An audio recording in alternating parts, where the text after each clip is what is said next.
La companyia de grup ICG Software s'ha convertit en la primera empresa patrocinadora del Consorci del Turó de la Seu Vella. El conseller de Cultura i Mitjans de Comunicació, Joan Manel Tresserres, i l'alcalde Àngel Ros han presidit l'acte de signatura del conveni amb Andreu Pi, president d'ICG Software, i Pep Tort, director del Consorci del Turó de la Seu Vella. Uns 140.000 euros que serviran per informatitzar el monument i dotar tant la Seu Vella com el Castell de la Suda de les solucions ofimàtiques necessàries per al funcionament del conjunt monumental en els propers 10 anys. El president d'ICG Software, Andreu Pi, ha mostrat la seva satisfacció de ser el primer a patrocinar un monument històric i cultural de Lleida. Hem volgut esforçar-nos per totes les coses que es puguin necessitar per la Seu, de fer-ho, donar-ho i que sigui una realitat.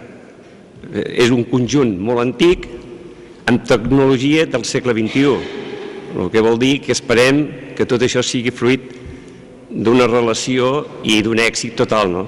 ICG Software facilitarà equipaments tecnològics com ara l'ICG Quiosc, el punt de venda, que estarà estipulat en diferents llocs del complex, facilitant el control d'accés dels visitants i la gestió de les entrades del monument. També portaran la gestió empresarial i centralitzada de totes les dades i vendes produïdes des de qualsevol terminal o punt de venda repartit per tot el conjunt del Turó de la Seu. D'altra banda, aquest conveni obre una via de col·laboració entre l'Ajuntament i les empreses privades.